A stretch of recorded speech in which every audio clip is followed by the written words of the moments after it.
رسولا منهم يتلو عليهم آياته ويزكيهم ويعلمهم الكتاب والحكمة وإن كانوا من قبل لفي ضلال مبين وأشهد أن لا إله إلا الله الملك الحق المبين وأشهد أن محمدا عبده ورسوله الصادق الوعد الأمين والصلاة والسلام على أشرف الأنبياء والمرسلين وعلى آله وأصحابه أجمعين ومن تبعهم بإحسان إلى يوم الدين وبعد.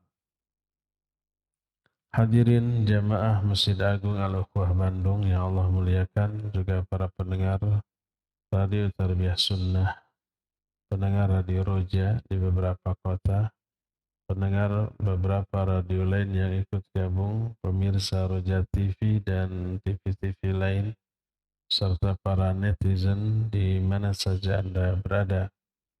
Alhamdulillah, kembali kita berjumpa melanjutkan kajian kitab Mukhtasar Ma'arijil Qabul. Pertemuan yang lalu kita sudah membahas tentang iman, bahwa iman itu mencakup 4 poin, yaitu amalan hati atau ucapan hati dan ucapan lisan. Poin pertama ucapan hati, yaitu membenarkan dan meyakini. Ucapan lisan maknanya adalah mengucapkan 2 kalimat syahadat. Ketiga, amalan hati seperti niat, ikhlas, cinta, berharap, tawakal, takut, dan seterusnya. Dan yang keempat, amalan lisan dan amalan anggota badan. Amalan lisan contohnya zikir, berdoa, baca Al-Quran. Amalan anggota badan contohnya sholat, rukuk, sujud, menyembelih, jihad fi sabilillah, thalabul ilm atau mengajarkannya, haji dan umroh dan seterusnya. Itu 4 poin cakupan dari keimanan. Kalau keempat poin ini sudah kita aplikasikan dan sudah kita pahami dengan pemahaman yang jelas, gamblang, dan benar, maka kita sekarang akan membahas lawan dari keimanan, yaitu kufur. Kalau keimanan mencakup 4 poin, yaitu ucapan hati dan ucapan lisan, amalan hati dan amalan lisan serta anggota badan, maka kufur sebagai lawannya tidak akan lepas dari 4 jenis kekufuran. Pertama, kufur jahal wa takdzib. Jahal itu bodoh. Kufur karena kebodohan dan mendustakan. Dan ini lawan dari ucapan hati. Qaulul qalbi. Ucapan hati kan meyakini. Dan keyakinan ini atau membenarkan dan meyakini ini lahir dari ilmu. Lawannya bodoh. Terus mendustakan. Ini jenis kufur yang pertama. Kufur karena kebodohan dan mendustakan. Kedua, kufur juhud wa kitman au ingkar. Kufur juhud. Juhud itu menentang dan menyembunyikan kebenaran atau mengingkari kebenaran ini. Dia tahu ini benar, tapi ditentang, disembunyikan, diingkari. Ketiga, kufur inad wa istikbar. Kufur inad. Inad itu enggan. Istikbar itu takabur. Dia tahu ini benar, tapi enggan untuk menerimanya dan takabur, tidak mau menerimanya. Ini jenis kufur yang ketiga. Yang keempat, kufur nifaq, kufur munafik. Inilah 4 jenis kekufuran. Kufur jahal dan takdzib yang pertama. Kedua, kufur juhud wa kitman, atau kufur dalam bentuk menentang dan menyembunyikan kebenaran. Tahu ini benar, ditentang. Tahu ini benar, disembunyikan. Ketiga, kufur karena enggan dan takabur. Enggan menerima dan takabur. Nanti contoh-contohnya kita jelaskan. Yang keempat, kufur nifaq. Satu saja di antara jenis kekufuran ini menyebabkan seorang muslim keluar dari agama ini, murtad. Kalau empat-empatnya ada dalam diri seseorang, berarti kadar kekufurannya berlipat-lipat. Dia zalim, di atas kezaliman. Karena mungkin salah satu di antara 4 poin iman yang kemarin dijelaskan tidak ada. Mungkin tidak ada ucapan hati, mungkin tidak ada ucapan lisan, mungkin tidak ada amalan hati, mungkin tidak ada amalan lisan dan anggota perbuatan. Mungkin salah satunya tidak ada, mungkin sebagiannya, mungkin seluruhnya. Maka jenis kekufuran itu dirinci oleh para ulama dengan rincian sebagai berikut. Pertama, fa'inin tafat kulluha ijtama anwa'ul kufur ghairun nifaq. Kalau keempat cakupan keimanan itu tidak ada dalam diri orang ini, maka di dalam dirinya terkumpul seluruh jenis kekufuran kecuali kufur nifaq. Dia tidak ada ucapan hati, tidak ada ucapan lisan, tidak ada amalan hati, tidak ada amalan lisan dan perbuatan, maka dia ya kufur jahal dan taklid, ya kufur juhud dan kitman, ya kufur inad dan istikbar. Tapi tidak masuk dalam kufur munafik. Kalau munafik masih ada amal lisan dan amal perbuatan. Kedua, wa in intafa tasdiqul qalbi ma'adamil ilmi bil haqq fa kufrul jahl wa takdzib. Kalau di dalam hatinya tidak ada ucapan hati, tidak ada tasdik, tidak membenarkan, tidak percaya karena bodoh, karena tidak memiliki ilmu tentang kebenaran. Akhirnya dia tidak percaya. Ini adalah kufur bodoh dan mendusta.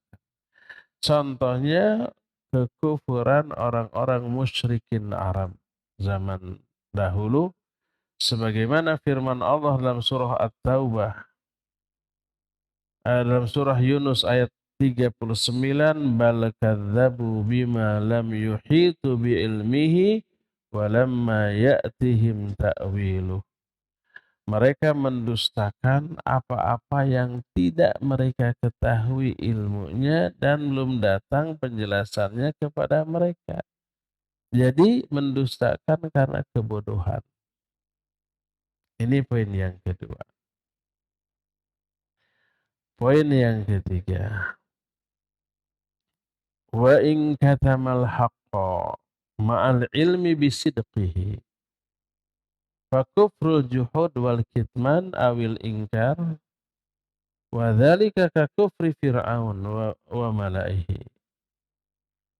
Kalau seseorang menyembunyikan kebenaran padahal tahu, ilmunya tahu ini benar, yakin, tapi dia sembunyikan, dia tentang kebenaran itu, tentu saja karena kepentingan dunia. Kalau diterima, diyakini, diakui, dia rugi duniawi. mungkin hilang kekuasaan, hilang jabatan, hilang pengikut, hilang kekayaan, atau aspek dunia lain. Jadi dia tahu ini benar, tapi dia sembunyikan dan dia tentang kebenaran ini. Maka itu kufur juhud dan kitman. Juhud itu menentang, kitman itu menyembunyikan atau mengingkari. Contohnya kekufuran Fir'aun. Fir'aun itu yakin benar. Dakwah Nabi Musa itu benar, hak. Tapi kalau dia akui jatuh wibawanya, kekuasaannya runtuh. Sebab Musa dan kaumnya dari kalangan Bani Israel itu kaum yang menjadi budak mereka. Budak kaum Fir'aun, namanya kaum Qutbiyah. Mereka menjadi majikannya, Bani Israel diperbudak, dijajah, diperbudak. Nabi Musa dari kalangan Bani Israel dan membela Bani Israel. Fir'aun yakin dakwah Nabi Musa benar, dalam hatinya meyakini. Tapi dia ingkari, dia sembunyikan kebenaran. Dari mana kita tahu bahwa dalam hatinya Fir'aun dan bala tentara ini meyakini kebenaran dakwah Nabi Musa? Bukankah hati ini urusan yang tidak bisa diketahui oleh orang lain? Ya, tapi Allah tahu. Dan Allah yang memberitahukan bahwa Fir'aun itu yakin kepada kebenaran dakwah Nabi Musa. Kalau yakin kenapa ditentang? Karena kezaliman, karakter zalim dia dan ketakabburan, kesombongan. Allah berfirman dalam Al-Quran surah An-Naml 14. Wajahadu biha wastaiqanatha anfusuhum zulman wa uluwa. Fanzur kaifa kana aqibatul mufsidin. Mereka yaitu Fir'aun dan bala tentaranya menentang dakwah Musa. Wastaiqanatha anfusuhum, padahal hati-hati mereka meyakini kebenaran. Allah yang tahu hati setiap hamba. Walaqad khalaqnal insan wa na'lamu ma tuwaswisu bihi nafsuh. Kami yang menciptakan manusia. Dan kami mengetahui isi-isi hati mereka. Apa yang dibisikkan oleh hati mereka. Allah itu alimun bidati sudur. Mengetahui isi setiap dada manusia. Termasuk dada Fir'aun, isi hatinya tahu. Wastaqanatha anfusuhum, padahal mereka meyakini kebenaran dakwah Musa. Kenapa diingkari? Zulman wa uluwa. Karena sikap zalim dan ulu. Ulu itu merasa diri tinggi, sombong dan takabur. Fangzur kaifa kana aqibatul mufsidin. Coba perhatikan bagaimana akibat kesudahan bagi orang-orang yang mengadakan kerusakan. Ini jenis yang ketiga. Yang keempat, wa in intafa amalul qalbi minan niyyati wal ikhlas wal mahabbah wal id'an ma'a inqiyadil jawarihi dhahirah fa kufrun nifaq. Kalau tidak ada amalan hati. Amalan hati contohnya seperti niat, ikhlas, mahabbah, khauf, roja kepada Allah. Tapi ada amalan zahir, amalan lisan atau anggota badan. Dia melakukan perintah Allah Azza wa Jalla. Tapi secara zahir, lisannya berucap, zahirnya mengamalkan. Tapi nggak ada amalan itu, nggak ada keyakinan, tidak ada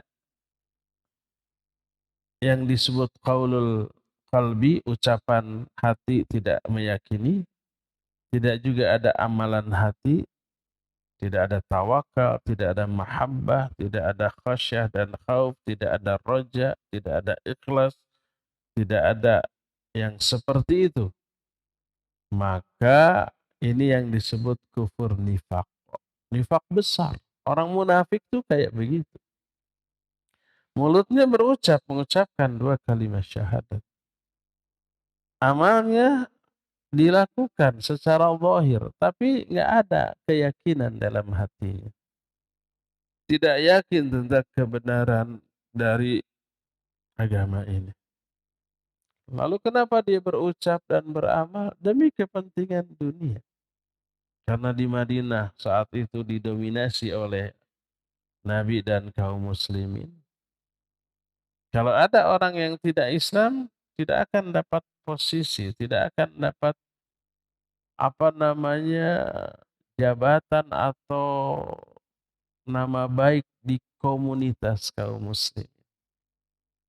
Tidak akan memperoleh keuntungan duniawi secara sosial, secara politik akan tersingkirkan.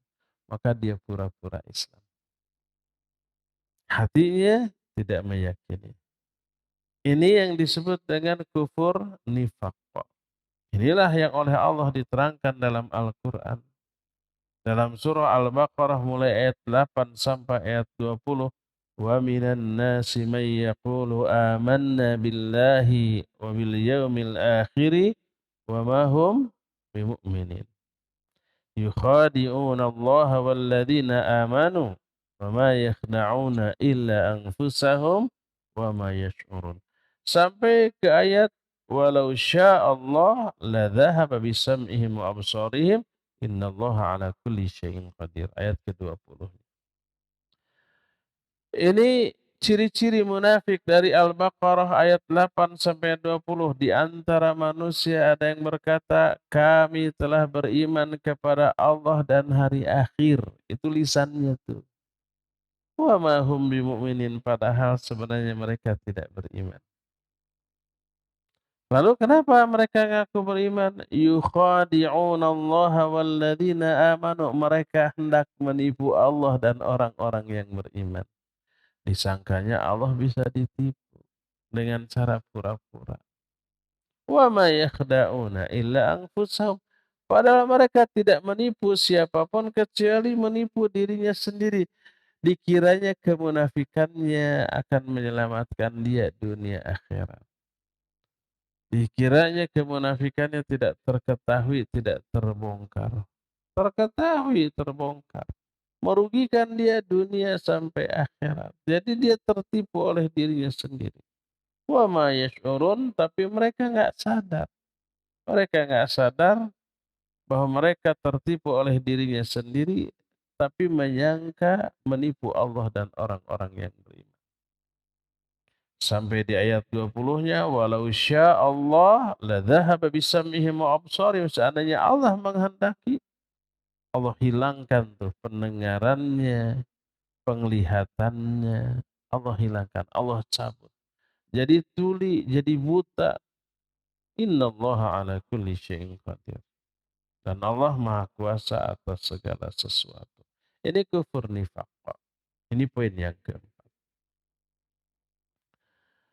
Poin yang kelima, wa in intafa amalul qalbi wa amalul jawarih ma'al ma'rifah bil qalbi wal i'tiraf bil lisan fa kufru inadin wastikbar. Kalau di dalam diri seseorang tidak ada amalan hati. Amalan itu seperti ikhlas, seperti niat, tawakal, mahabbah, khauf, roja, dan seterusnya. Tidak ada amalan hati.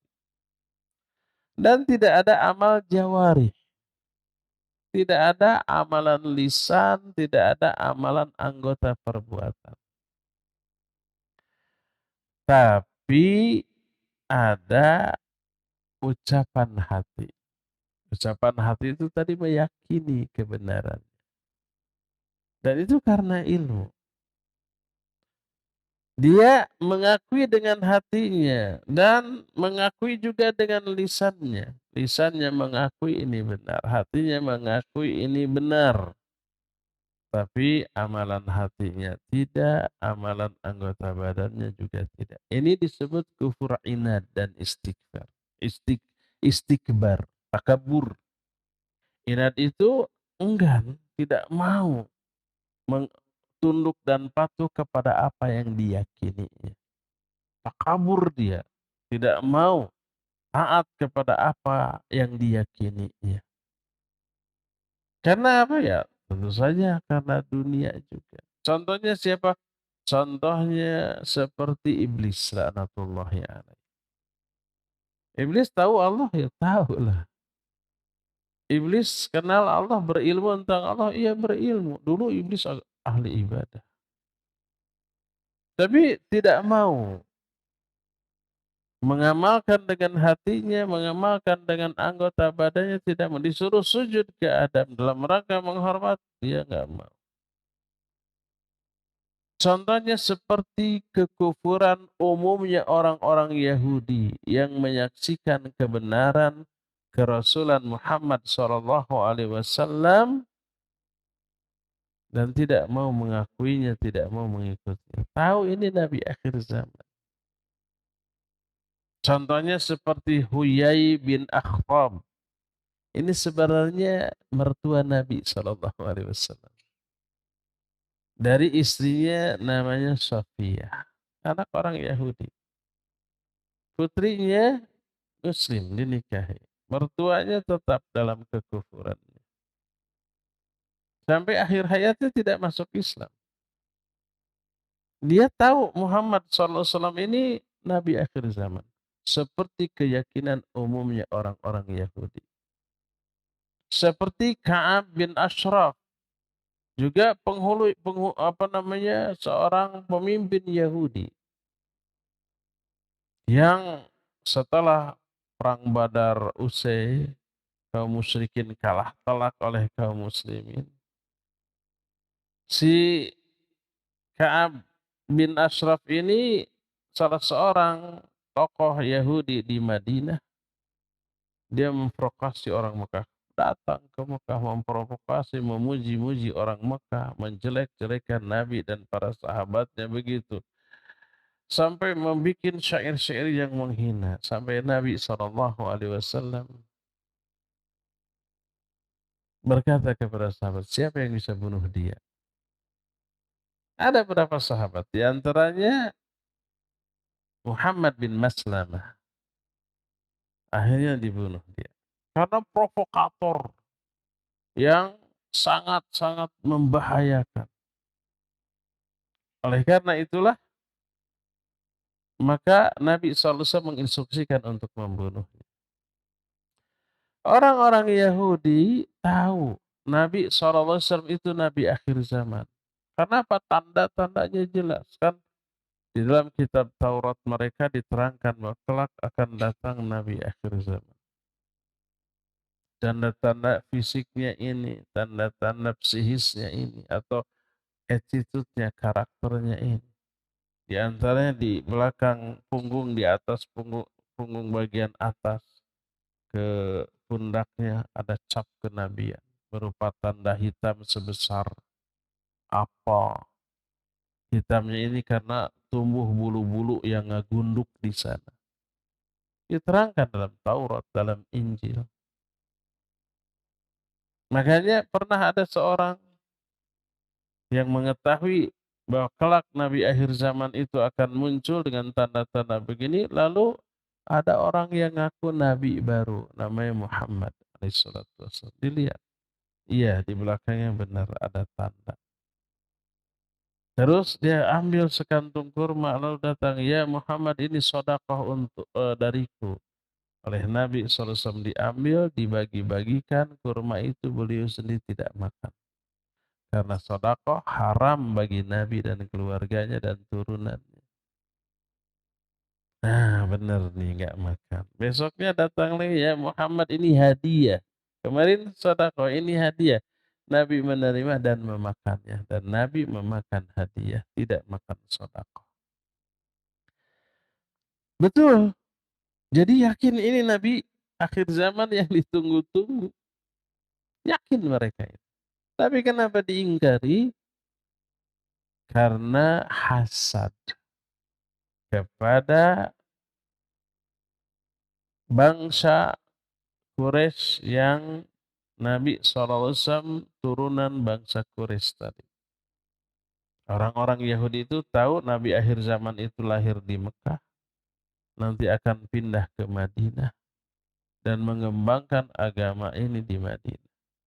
Makanya orang-orang Yahudi dari Syam, dari negeri Syam, banyak yang pindah ke Madinah menyambut kedatangan Nabi baru nanti.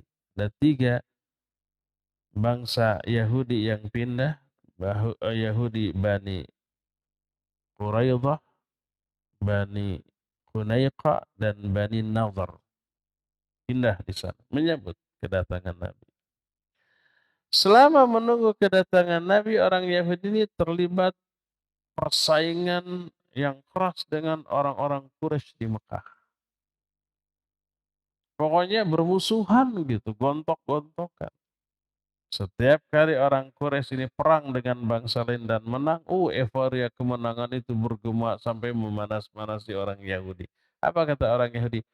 Tunggu sampai keluar Nabi akhir zaman, kami akan memerangi kalian bersama Nabi ini.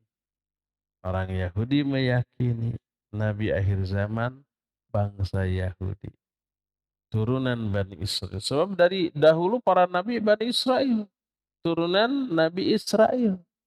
Nabi Israel itu Nabi Yakub. Terus Yusuf, Ayub, Syu'aib, Harun, Musa, Ilyas, Dzulkifli, Daud, Sulaiman, Ilyas, Yunus, Zakaria, Yahya, Isa. Semua itu Bani Israel. Jadi mereka meyakini Nabi akhir zaman juga bakal turunan Bani Israel. Makanya gemes banget ke orang-orang Quraisy itu. Ternyata Nabi akhir zaman yang mereka tunggu-tunggu bangsa Quraisy. Musuh besarnya. Gimana perasaan? Gengsi untuk mengakui kenabian bangsa Quraisy ini nih. Wah, makanya mereka walaupun tahu ini nabi yang sebenarnya yang selama ini mereka tunggu. Mereka mengenal seperti mengenal anak-anak mereka, ya'rifunahu kama ya'rifuna abna'ahum. Mereka mengenal Nabi ini seperti mereka mengenal anak-anak mereka sendiri. Tapi Nabi ini ternyata berasal dari suku bangsa musuhnya. Maka diingkari. Gak mau mengakuinya. Dia berilmu tentang kebenaran Nabi akhir zaman tapi tidak mau mengakuinya. Karena gengsi, karena hasad. Nah, ini yang disebut dengan kufur inad dan istikbar, sama dengan kufurnya orang yang meninggalkan salat karena mengingkari kewajiban salat, karena ketakaburan dan pengingkaran mereka kepada hal itu. Ini poin yang kelima. Poin yang keenam, mungkin nggak ada orang yang meyakini dalam hati, ada amalan hati, ada ucapan hati,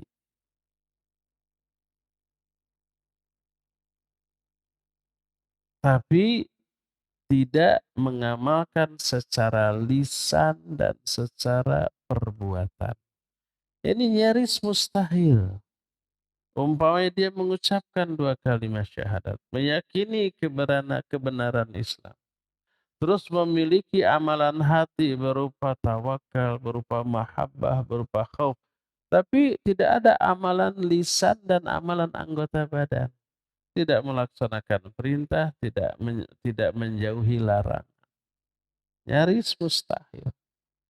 Karena apa? Karena kalau punya amalan hati berupa khauf atau khasyah, takut kepada Allah, mustahil berani melanggar larangan.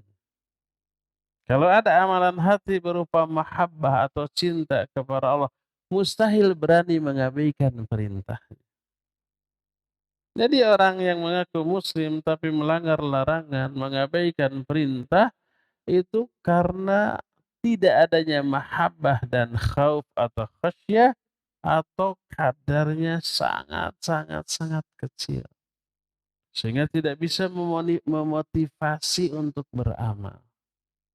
Ibarat baterai gitu ya, kalau sudah soak, sudah sedikit lagi persentase kadar baterainya, dipasang baterai itu di mobilan gitu, tidak akan jalan, paling tot gitu ya, dimasukin ke senter, dicetrekin, tidak akan ada cahayanya kecuali ngetetet kecil,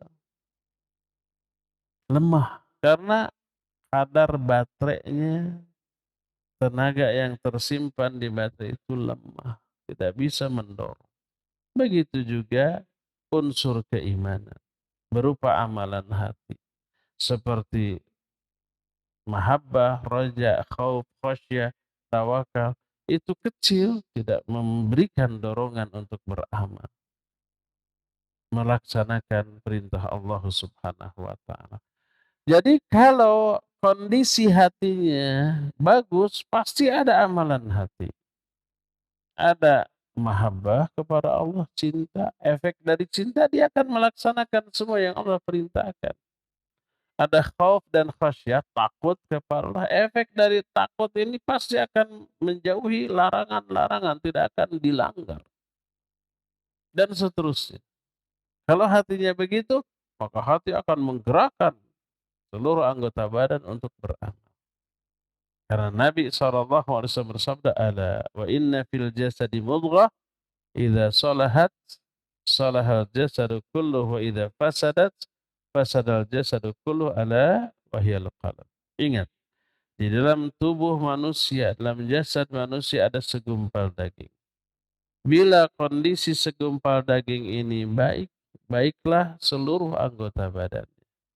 Bila segumpal daging ini buruk, buruklah seluruh anggota badan. Ingat, segumpal daging ini adalah hati.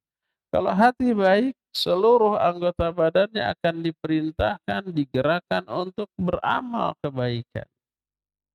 Kalau hatinya buruk, pasti akan beramal keburukan, menyuruh untuk melakukan amal buruk. Jadi, kondisi hati manusia terefleksikan dalam bentuk ucapan dan amalan. Memang hati tidak bisa diketahui, tapi bisa dilihat dari amalan dia. Nggak bisa seseorang mengatakan, hati saya mah sebenarnya baik,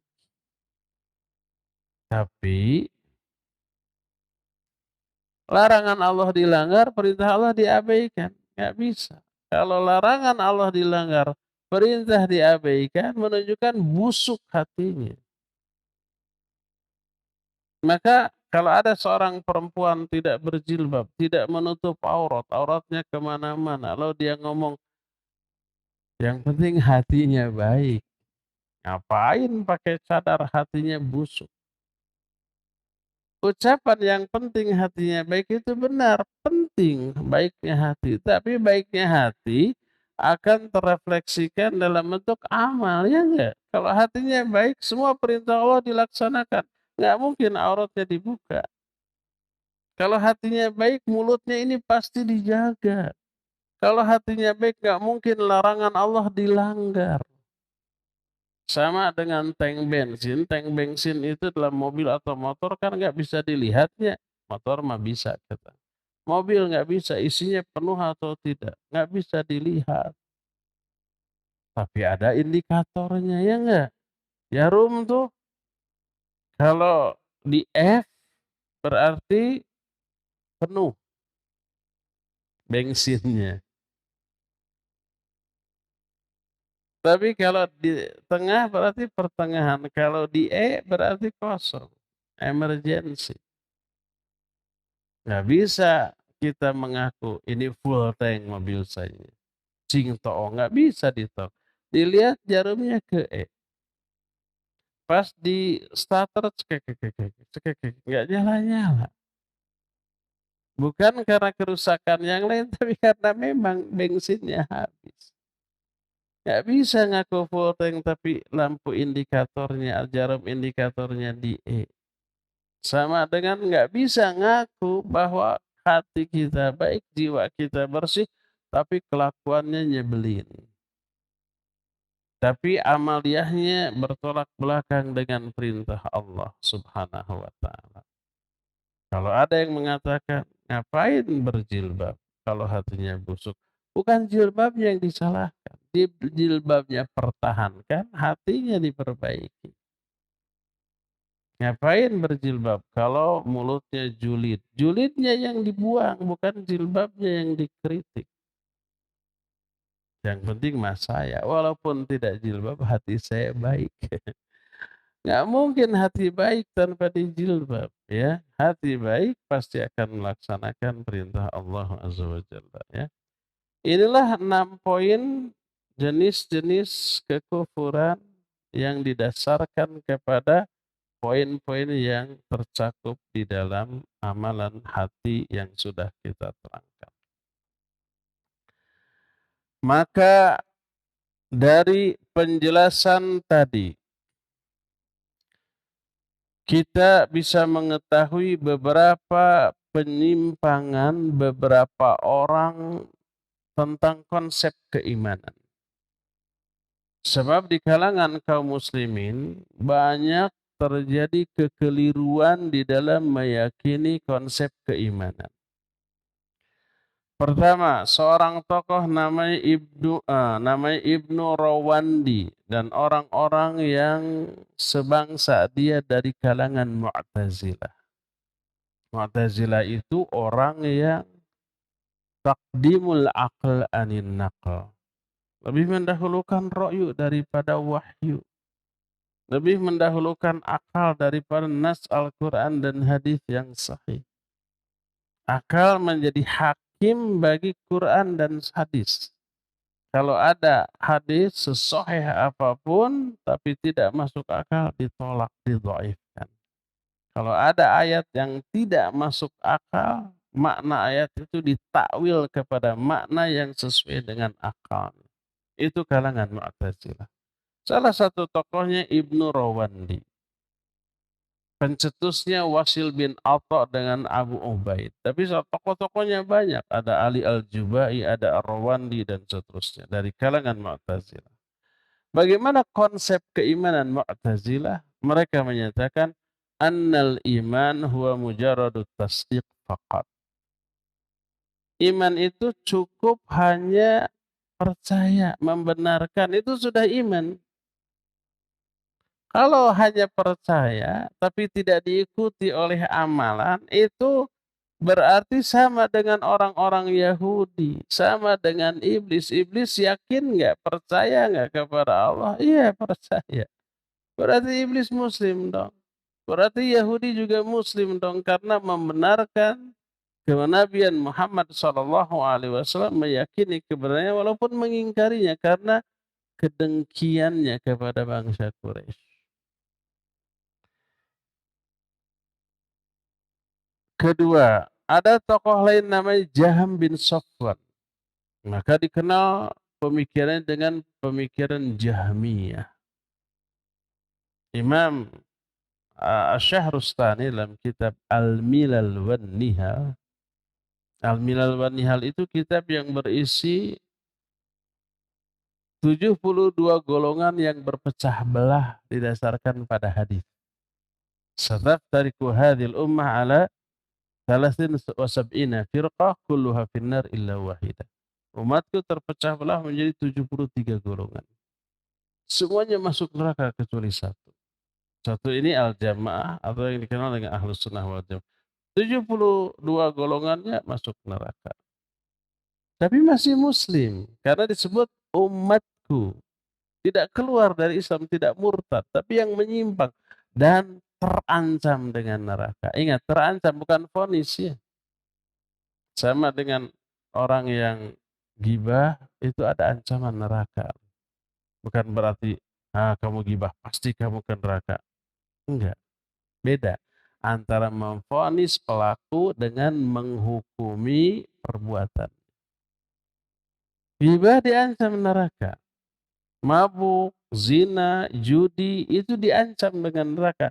Tapi apakah pasti penjudi, pemabuk, pezina, penggibah masuk neraka? Itu hal lain. Karena masuk surga atau masuk nerakanya banyak faktor. Terutama bagaimana akhir kehidupannya. Tobat apa tidak.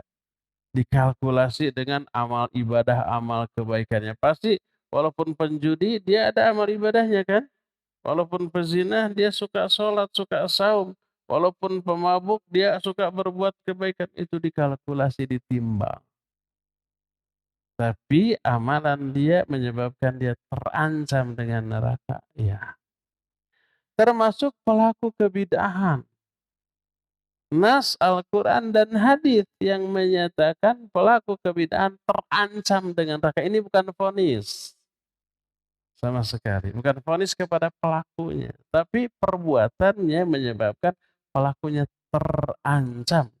Bukan pasti masuk, bukan. Ayatnya ada, hadisnya ada. Di antara ayat surah An-Nur, ayat 63 Allah menyatakan, "Falyahdharil ladzina yukhalifuna an amrihi an tusibahum fitnatun aw yusibahum adzabun alim." Hendaklah orang-orang yang menyimpang dari sunnah Nabi itu takut bahwa mereka itu akan dikenai fitnah di dunia dan azab yang pedih di akhirat. Ini ayat. Hadis, iyyakum wa muhdatsatil umur fa inna kulla muhdatsatin bid'ah wa kulla bid'atin dhalalah wa kulla dhalalatin finnar. Riwayat Bukhari dan Muslim. Jauhi perkara-perkara baru dalam agama. Karena perkara baru dalam agama bid'ah, setiap bid'ah sesat, setiap sesat neraka. Ini terancam pelakunya, bukan vonis, bukan setiap pelaku kebid'ahan pasti ke neraka. Enggak. Nanti dikalkulasikan dengan kebaikan-kebaikan. Nah, jadi orang yang 72 golongan masuk neraka tadi masih muslim, tidak murtad, tidak keluar dari Islam, tapi terancam. Ingat, terancam. Lalu siapa saja dan yang bagaimana saja yang 72 golongan tadi? Para ulama berupaya, berikhtiar, bersungguh-sungguh membongkar Quran dan sunnah ucapan para sahabat untuk mengklasifikasi siapa saja yang 72 golongan. Lahirlah kitab, salah satunya ini beberapa kitab. Salah satunya Al-Milal wan Nihal, susunan Imam Asy-Syahrustani rahimahullah. Nah, di antara 72 golongan itu tidak ada kelompok Jahmiyah. Kenapa? Karena Jahmiyah sudah di luar Islam. Sudah murtad dengan keyakinannya. Tokohnya Jaham bin Safwan. Makanya dinisbatkan kepada nama Jaham disebut Jahmiyah. Bagaimana prinsip konsep keimanan Jaham bin Safwan? Dia menyatakan al-iman huwal ma'rifatu billahi faqat. Iman itu hanya cukup tahu tentang Allah saja. Asal tahu tentang Allah dia mukmin. Bayangkan. Berdasarkan pemahaman dan keyakinan Jahm bin Safwan ini, nyaris tak ada seorang pun manusia atau jin di dunia kecuali pasti dia tahu bahwa di dunia ini ada Allah, ada pencipta. Termasuk yang kafir, iya. Termasuk yang ateis, iya. Kan yang ateis tidak bertuhan. Iya, ngomongan, tapi orang ateis coba di barat. Ateis, tapi kalau ada apa, oh my God, gitu kan. Engkau ateis, tapi nyebut my God. Nah, sekarang diplesetkan my ghost. Ada lagi my goodness, gitunya. Dewi jadinya, bukan Tuhan lagi. Maka menurut Jaham bin Safwan tak ada satupun manusia yang kafir. Karena semua manusia meyakini adanya sang pencipta. Itu yang kedua. Ketiga, kelompok Murji'ah. Kelompok Murji'ah meyakini al-iman wal iqrar bil lisan duna aqdil qalbi. Kata Murji'ah, iman itu hanya cukup mengaku secara lisan, walaupun hati tidak yakin. Itu Murji'ah. Maka menurut Murji'ah ini orang munafik juga mukmin. Karena orang munafik syahadat. Orang munafik mengaku iman. Wa minan nasi man yaqulu amanna billahi wal yawmil akhir wa ma hum bimumin. Jadi lisannya mengucapkan kami iman kepada Allah dan hari akhir. Padahal hatinya tidak. Ini munafik. Munafik besar. Yang bukan muslim lagi dalam pandangan Allah Azza wa Jalla. Nah, Murji'ah menyatakan iman itu cukup mengakui dengan lisan. Padahal munafik yang besar, munafik itu ada dua. Munafik besar, munafik kecil. Munafik besar bukan muslim. Karena hatinya tidak meyakini kebenaran Islam, tapi lisannya mengakui. Anggota badannya mengamalkan. Tapi hatinya 100% menolak. Itu kufur hakikat. Pura-pura Islam itu munafik besar. Munafik besar ini yang terancam dengan ayat innal munafiqina fid darkil asfali minan nar. Orang munafik itu berada tingkat neraka yang paling bawah. Ada lagi munafik kecil. Munafik kecil dia masih muslim, tapi muslim yang berdosa besar. Cirinya dalam satu hadis disebut 3, dalam hadis lain disebut 4. Ayatul munafik salah. Karena munafik 3. Idza haddatsa kadzaba wa idza wa'ada akhlafa wa idza tumina khana, dalam riwayat lain wa idza khasama fajara. Kalau berbicara dia dusta, kalau berjanji dia ingkar, kalau diamanati khianat. Yang keempat, kalau bertengkar curang dia. Ini 4 tanda munafik kecil. Ada nggak di kalangan kaum muslimin yang punya 4 tanda ini? Banyak. Apakah kalau 4-empatnya dimiliki atau sebagian dimiliki orang itu munafik? Iya, tapi munafik kecil tidak keluar dari Islam. Tidak boleh yang orang muslim yang berdosa, yang berdusta, karena dusta ciri munafik, lalu ditembak dengan ayat innal munafiqina fid darkil asfali minan nar. Orang munafik itu berada di neraka yang paling bawah. Enggak, itu untuk munafik besar, untuk munafik yang kufur. Kalau ini muslim tapi muslim yang berdosa besar karena memiliki karakter munafik. Tapi hatinya yakin Islam ini benar. Kita lah yakin nggak Islam ini benar? Iyalah. Suka nggak kita berdusta? Ngaku. Pasti pernah.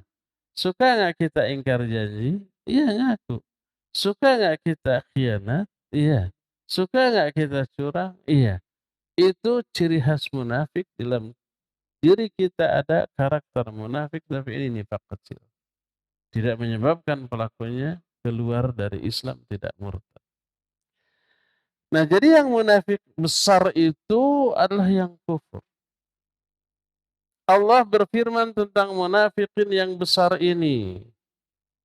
Kata Allah Subhanahu wa taala, "Wala tusalli ala ahadin minhum mata abadan, wala taqum ala qabrihi innahum kafaru billahi wa rasulih."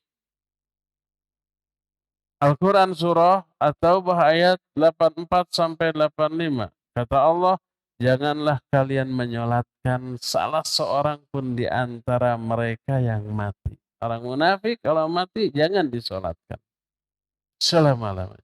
Wala taqum ala qabrihi, jangan berdiri di atas kuburannya. Maksudnya berdiri di atas kuburan itu mendoakan. Mendoakan dengan berdiri di atas kuburan, tapi jangan diinjak ya. Di pinggirnya. Jangan berdiri di atas kuburan untuk mendoakan ampunan rahmat. Kenapa? Innahum kafaru billahi wa rasulih. Karena mereka sudah kufur kepada Allah dan Rasulnya. Jadi orang munafik bukanlah mukmin. Makanya keliru banget kalau orang-orang Murji'ah tadi mengatakan iman itu cukup ikrar dengan lisan, tanpa keyakinan dengan hati. Ini bahaya. Ada lagi yang lain yang mendefinisikan Islam at-tasdiq bil jinan wal ikrar bil lisan. Iman itu hanya membenarkan dengan hati dan mengikrarkan dengan lisan. Tak perlu untuk mengamalkan dengan anggota badan. Hanya cukup 2 kalimat syahadat, hati yakin benar sudah.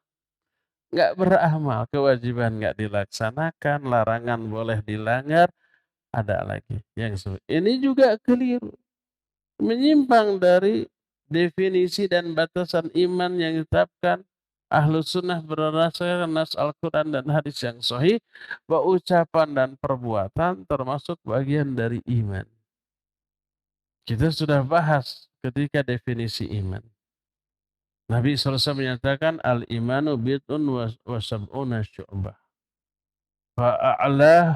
Fa'alaha qawlu la ilaha illallah. Wa adanaha imatatul adha anit tariq. Wal haya syu'batu minal iman. Iman itu ada 70 sekian cabang. Cabang tertinggi mengucapkan la ilaha illallah. Cabang terendah membuang gangguan dari jalan. Dan malu sebagai salah satu cabang keimanan. Nabi dalam hadis ini menjelaskan masing-masing satu contoh untuk 3 unsur amalan iman. Amalan lisan, amalan anggota badan, amalan hati. Ucapan la ilaha illallah amalan lisan. Membuang gangguan dari jalan amalan anggota perbuatan. Rasa malu amalan hati. Jadi amalan anggota badan dan amalan lisan bagian dari keimanan. Makanya Imam Bukhari dalam kitab sahihnya menyatakan as-salatu minal iman. As-sawmu minal iman. Az-zakatu minal iman. Ya, salat bagian dari keimanan. Terus zakat bagian dari keimanan. Saum juga bagian dari keimanan. Bahkan al-amru bil ma'ruf wan nahyu 'anil munkar minal iman. Amar ma'ruf nahi munkar juga bagian dari keimanan. Jadi amal anggota badan bagian dari keimanan, bahkan wujud nyata dari keimanan yang tersimpan dalam hati dan terucap dengan lisan diwujudkannya dalam bentuk amalan nyata. Man kana yu'minu billahi wal yawmil akhir falyaqul khairan aw liyasmut. Falyukrim dhaifah, falyukrim jarahu. Siapa yang iman kepada Allah dan hari akhir, jaga nih mulut. Bicara yang baik atau diam. Muliakan tamu, muliakan tetangga. Ini amal nyata. Amal nyata merupakan perwujudan dari iman. Berdasarkan hal itu, kelirulah kalau orang meyakini iman itu hanya hati dan lisan tanpa memasukkan amalan anggota badan. Ya. Inilah penjelasan kita di hari ini, cukup sampai di sini saja. Insya Allah kita akan lanjut di hari Jumat yang akan datang. Sekarang kita masih punya sisa waktu untuk bertanya jawab kepada Al-Akh Al-Fadil Abu Lukman di Studio Roja Cilengsi. Dipersilakan untuk memandu tanya jawab dengan pendengar dan pemirsa. Silakan. Jazakallahu khairan kami sampaikan kepada Ustadz Abu Haidar As-Sundawi hafizahullah ta'ala yang telah membimbing kita dalam kajian kita di kesempatan sore hari ini. Dan untuk berikutnya kami undang Anda sahabat Roja dimanapun Anda berada, silahkan Anda dapat berpartisipasi dalam sesi tanya jawab. Baiklah, kita akan angkat pertanyaan pertama melalui pesan WhatsApp dari hamba Allah dan tidak disebutkan di mana ingin bertanya Ustadz. Jika seorang istri meminta suaminya untuk mencari kerja sampingan Ustadz, karena penghasilan suami tidak cukup untuk memenuhi kebutuhan hidup sehari-hari. Apakah itu termasuk bagian kufur nikmat Ustadz? Mohon penjelasannya, syukran wa jazakumullahu khairan. Taib, afwan wa jazakillahu khairan. Pertama, boleh nggak perempuan atau istri bekerja? Boleh, dengan beberapa syarat. Pertama, seizin suami atau wali. Kalau dia sudah bersuami, seizin suami. Kalau dia belum bersuami seizin walinya, orang tuanya. Syarat yang kedua, pekerjaannya yang sesuai dengan fitrah kewanitaannya. Seperti masak, seperti menjahit, administrasi ringan yang seperti itu. Ketiga, aman, baik di jalannya ataupun di tempat kerjanya, aman dari fitnah, aman dari maksiat, tidak ada khalwat, tidak ada ikhtilat. Nah, yang keempatnya ini yang lebih penting, tidak mengabaikan kewajiban sebagai istri dan ibu. Sebagai istri bagi suaminya, sebagai ibu bagi anak-anaknya. Tetap terurus, tetap ditunaikan kewajiban. Kalau 4 poin syarat ini dipenuhi, boleh istri bekerja.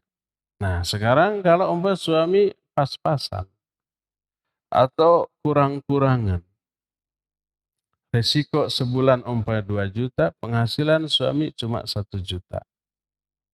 Jadi tekor setiap bulan.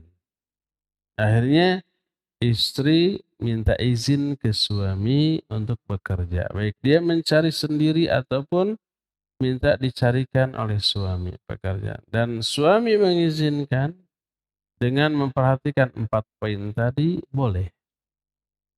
Tapi kalau ternyata tidak terpenuhi syarat-syarat tadi, tidak ada izin suami, maka istri nggak boleh bekerja. Atau ada izin suami tapi nggak ada pekerjaan yang cocok. Lowongan yang ada tukang aduk, tukang naik tiang listrik, yang nggak mungkin dilakukan oleh perempuan.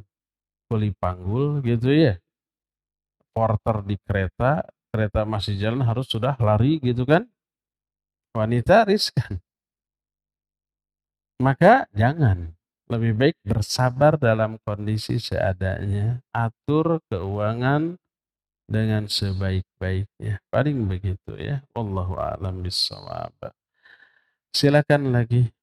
Jazakallahu khairan Ustaz atas penjelasannya, dan untuk pertanyaan berikutnya kami angkat kembali melalui line telepon.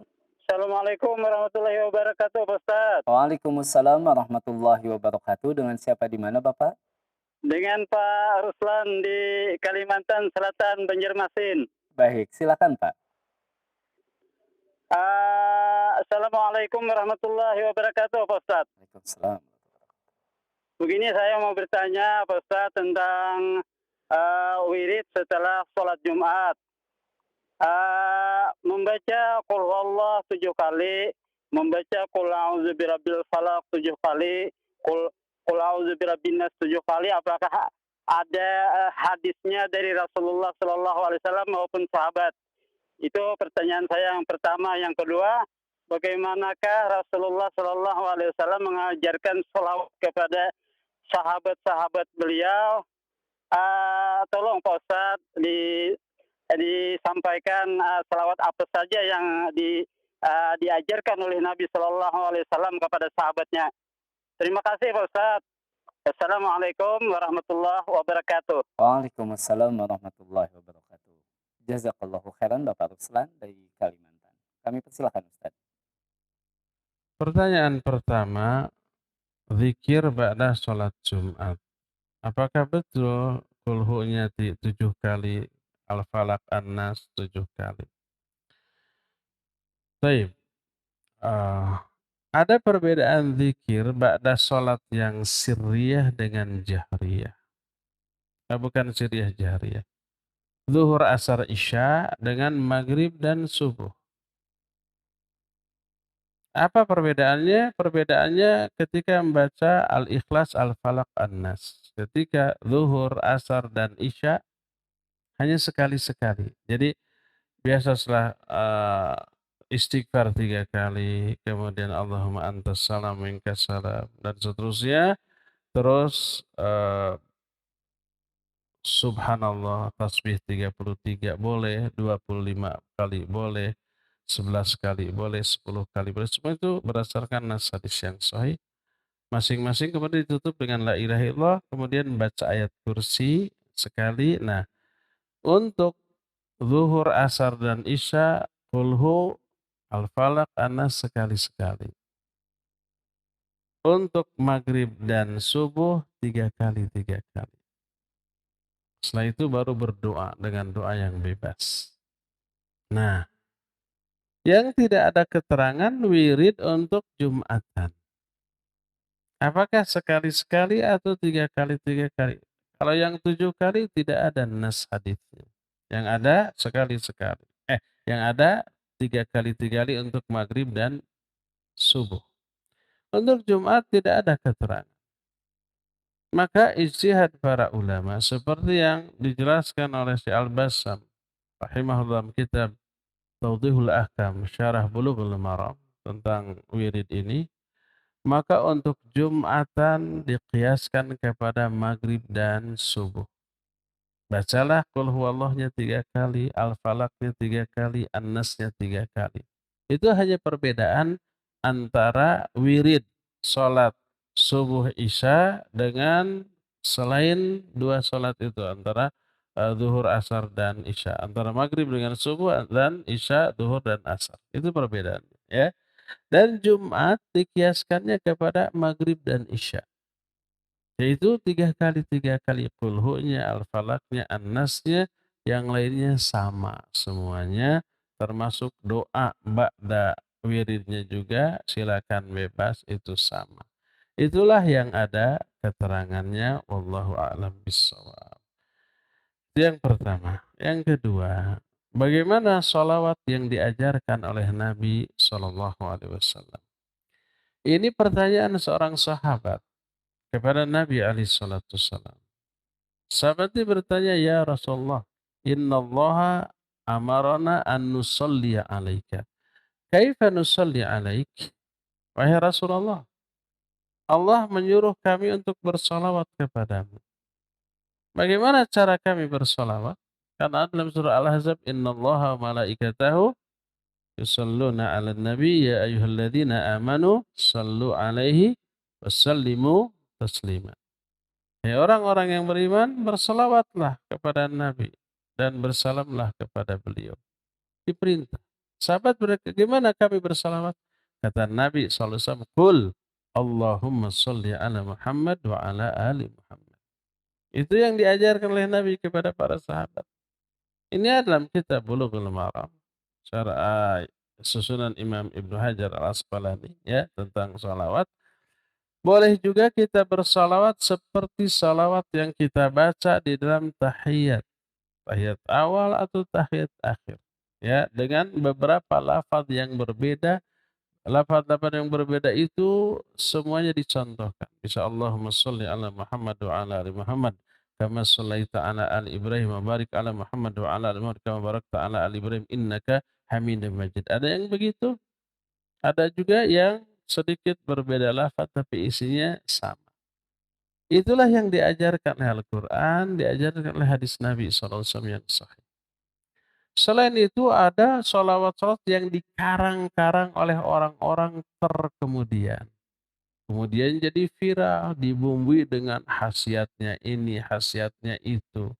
Ada sholawat badar, ada sholawat nariyah, ada sholawat kamilah, ada sholawat munfarijah, itu juga ya. Siapa yang ngarang itu lahir 4 abad setelah Nabi wafat. Pada abad keempat Hijriah baru itu lahir orang Maroko tuh yang bikin. Lalu dari sana dikarang-karang cerita bahwa sholawat ini diamalkan sekian bisa menyembuhkan yang sakit. Sholawat ini diamalkan sekian bisa menyebabkan rezekinya lancar dan seterusnya. Ini bikinan orang. Nah, mana yang kita pilih? Sholawat yang diajarkan Nabi atau yang diajarkan oleh orang, yang dibikin orang? Agama ini wahyu. Wahyu itu sumbernya Quran dan Sunnah. Itu saja pegang. Selain dari Quran Sunnah bukanlah bagian dari agama.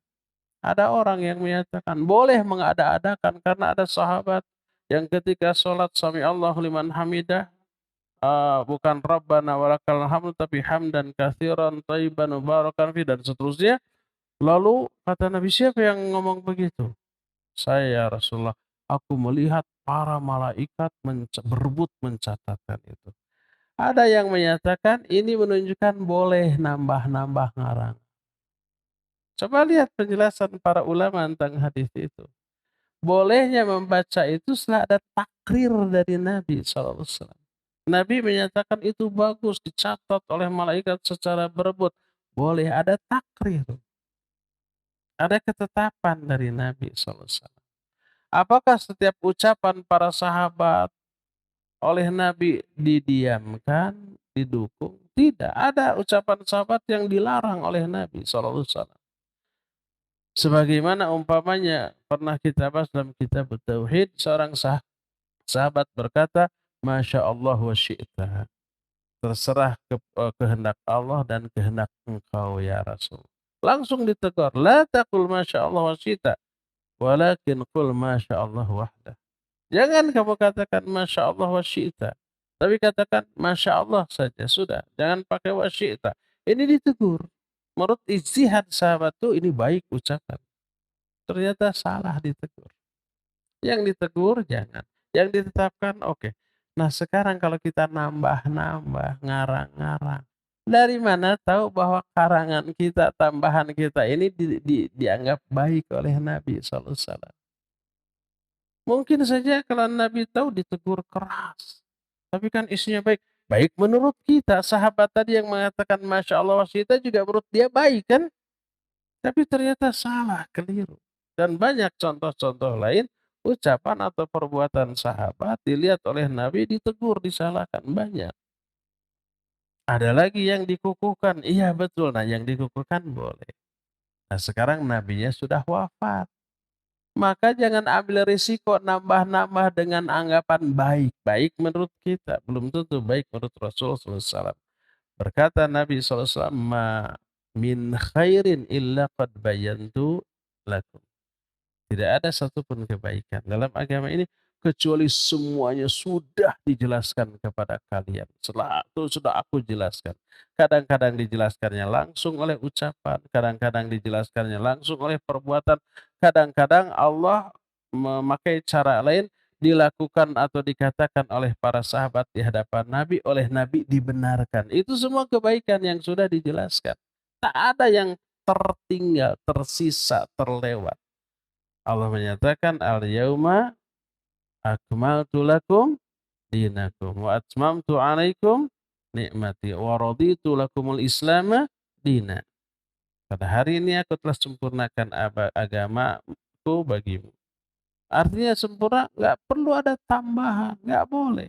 Kalau ada tambahan seolah-olah ini belum sempurna, ini harus ditambah kan gitunya. Nah itu. Jadi jangan tambah, cukup yang ada dari Nabi sudah jauh lebih mencukupi seluruh kehidupan ibadah kita, kebutuhan ibadah kita ya. Demikian wallahu a'lam bishawab, cukup ya sampai di sini, insyaallah kita lanjut kajian ini di hari Jumat yang akan datang. Subhanakallahum bihamdik asyhadu an la ilaha illa anta astaghfiruka wa atubu ilaika. Alhamdulillahirabbil alamin. Wassalamualaikum warahmatullahi wabarakatuh.